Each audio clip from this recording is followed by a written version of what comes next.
आज लता जी हमारे बीच नहीं है और ये बहुत दुख की घड़ी है और पूरे देश के लिए, हमारी इंडस्ट्री के लिए भी और पूरे देश के लिए बहुत ही दुख की घड़ी है। और ये वो खालीपन है, ये वो क्षति है जिसको कभी पूरा नहीं किया जा सकता।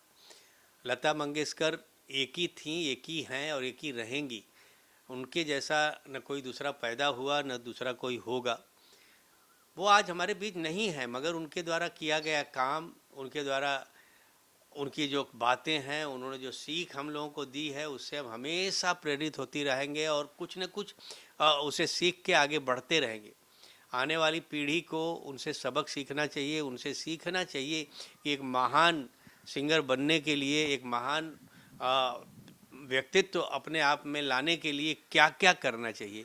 उनकी किताबें पढ़ें, उनके बारे में पढ़ें, उनके गाने सुने लोग। और पूरा देश आज दुख की घड़ी से गुजर रहा है और ये ऐसा दुख है जिसको किसी भी तरह से पूरा नहीं किया जा सकता, जिसकी क्षति कभी भी कम नहीं हो सकती। लता जी के साथ मेरा सौभाग्य रहा कि उन्होंने मेरे बहुत सारे गाने गाए, उनसे मैं मिला, उनका मैंने दर्शन किया, उनसे आशीर्वाद मैंने लिया। बहुत कुछ उन्होंने मुझे बताया जीवन में, उनसे बहुत कुछ सीखा है मैंने। और आज हमने जो कुछ भी उपलब्धि हमको हुई है, उसके पीछे उनका बहुत बड़ा हाथ रहा है। क्योंकि जब आप किसी भी महान कलाकार से मिलते हैं तो केवल उसके काम से नहीं, उनकी बातों से, उनकी सीख से आप बहुत कुछ सीखते हैं। और ये तमाम गुण जो था वो लता मंगेशकर में था।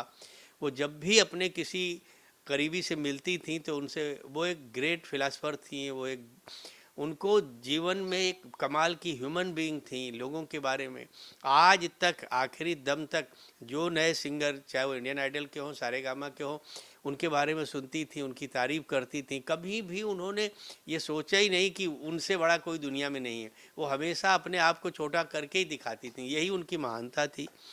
मैं तमाम लोगों से प्रार्थना करता हूँ कि उनकी आत्मा की शांति के लिए प्रार्थना करें, उनके घर वालों को इस दुख की घड़ी से गुजरने के लिए प्रार्थना करें। और मैं उन तमाम लोगों का बहुत आभारी हूँ जो लता मंगेशकर के लिए प्रार्थनाएं कर रहे हैं, जो उनके लिए दुख की सभाएं कर रहे हैं। क्योंकि यही वो वक्त है कि हमको उनको कुछ देना है, हमको उनको श्रद्धांजलि देनी है, हमको ईश्वर से प्रार्थना करना है कि उनको ईश्वर जो है शांति दे, उनकी आत्मा को शांति दे। ऊपर के लिए ना चेहरे का क्लोज हो गया, बस सिर्फ चश्मा लगा ली।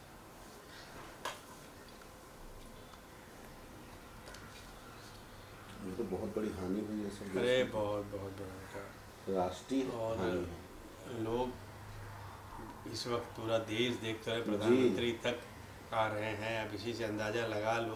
जी जी जी। और वो कौन आ रहा है कौन नहीं जा रहा है वो अलग बात है, बट उनका काम ही इतना कमाल का है।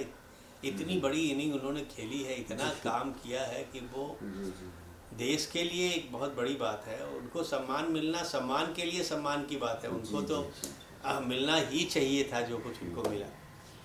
1942 से उन्होंने डेब्यू किया, 42 वो 28 कब में उनका जन्म हुआ था, 1929 में।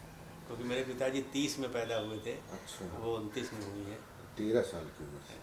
और कितना संघर्ष किया है, बर्तन मांजने से लेके क्या शुरू करके, फिल्मों में काम करने से लेके, नाटक में काम करने से लेके, इतनी बड़ी जिम्मेदारियों को लेके भी इतनी सारी उपलब्धि हासिल करना।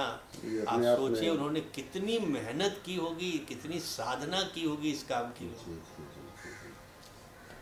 संगीत की देवी तो ऐसे ही थोड़ी संगीत की देवी बोलते थे, स्वर कोकिला ऐसे ही थोड़ी बोलते थे भैया। जी सर, जी सर।